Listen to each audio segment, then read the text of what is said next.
এভাবেই চলছে ধান কাটার প্রতিযোগিতা। এই সুন্দর একটি দৃশ্য দেখে যেরকম ভালো লাগে তেরকম কষ্ট লাগে, কারণ যে রোদ্রে মানুষ ঘরে বসে থাকতে পারে না, সেই রোদ্রের মধ্যে অনেকেই মাঠে ধান কাটার প্রতিযোগিতা চলছে। সে চরণে হইতাম দাসী গো। এটাতে আর পূজার বাকি রইল না, কেউ বা থাকে পাঁচতলাতে, কেউ বা থাকে গাছতলাতে। মাঠে যে পরিমাণ তাপমাত্রা বেড়েছে, কেউ বা থাকতে পারতেছে না ফ্যানের নিচে, কিন্তু কৃষক যারা শ্রমিক যারা মাঠে কাজ করে তারা কিন্তু লুকালুয়ে রোদ্রের মধ্যে কিন্তু ধান কাটার কাজে ব্যস্ততা, কারণ তারা সাধারণ কোনো পরিশ্রমকে, সাধারণ কোনো রোদ্রের তাপমাত্রাকে প্রশ্রয় দেয় না, কারণ একটাই কষ্ট তাদের পেটে দিতে হবে ভাত, তাদের পরিবারের মুখে ফোটাতে হবে হাসি। সেই চিন্তা করেই কিন্তু সেই রোদ কষ্ট বিসর্জন দিয়ে কিন্তু তারা মাঠে কাজ করার জন্য ব্যস্ততা হয়ে রয়েছে। কি পরিমাণ রোদ্রের ভিতরে কাজ করে আর কত হাজিরাতে কাজ করে শুনবো তার কাছে। একজন মানুষের 2 কাঠা 2.5 কাঠা। 2.5 কাঠা না?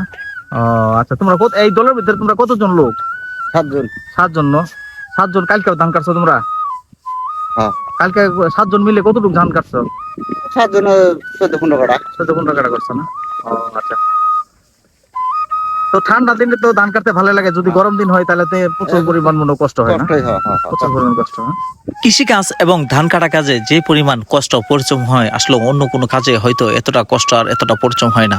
আর এই কাজগুলো কিন্তু সবার পক্ষে সম্ভব না, সব শ্রেণীর মানুষ করতে পারবো না। এটা যে পরিশ্রম, তাদের জন্য অনেক অনেক দোয়া রইলো এবং শুভকামনা রইলো, আল্লাহ যেন তাদেরকে ভালোভাবে চলার তৌফিক দান করেন।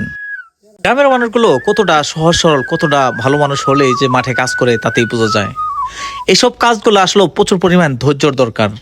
অনেকেই হঠাৎ করে কাজ করলে কিন্তু করতে পারবে না। একদিকে হলো যে পানি ধান ক্ষেতের, সেই পানিতে কিন্তু প্রচুর পরিমাণ চুলকানি। আমি একটু ভিডিও করার জন্য নামার পরেও কিন্তু 2 ঠ্যাঙের অনেক পরিমাণ চুলকানি বেড়ে গেছে আমার। আর তারা তো সবসময় দিন রাত মানে ধান কাটতেই থাকে, তাদের কিরকম কষ্ট। ধানের বোঝাটা কতটা ওজন হতে পারে তাদের কাছে দেখেই বোঝা যায়। একটা মানুষে ধানের বোঝাটা মানে উস্কাইতে, তার কাঁধে নিতে কি পরিমাণ কষ্ট হয় তা এটা দেখেই বোঝা গেল। দেখেন, এক চান্সে ওঠাতে না পারেও 2-3 চান্সে কিন্তু ওঠাতে হলো তার কাঁধে সেই ধানের বোঝা। অনেকটাই কষ্ট লাগলো সেই বোঝাটা আনতে আর ধানের আইল দিয়ে। কিন্তু দেখেন, তার সাথে একটু কথা বলবো, সেই বিভাগের কারণে তার সাথে একটু কথা বললাম না, কারণ তাদের তো এমনিতেই প্রচুর পরিমাণ পরিশ্রম হচ্ছে।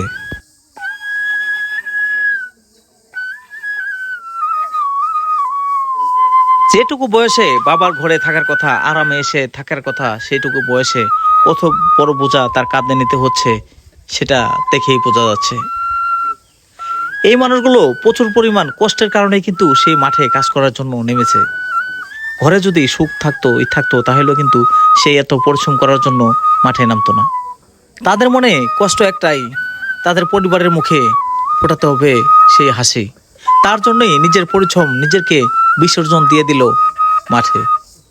তবুও যেন সুখে থাকে তার পরিবারের মানুষগুলো, তবুও যেন ভালো থাকুক মা বাবা, স্ত্রী, সন্তান, তাদের মুখে ফুটুক একটু হাসি। সেই হাসির কাছে যেন সবকিছুই বিসর্জন দিয়ে দিল এই মানুষগুলো।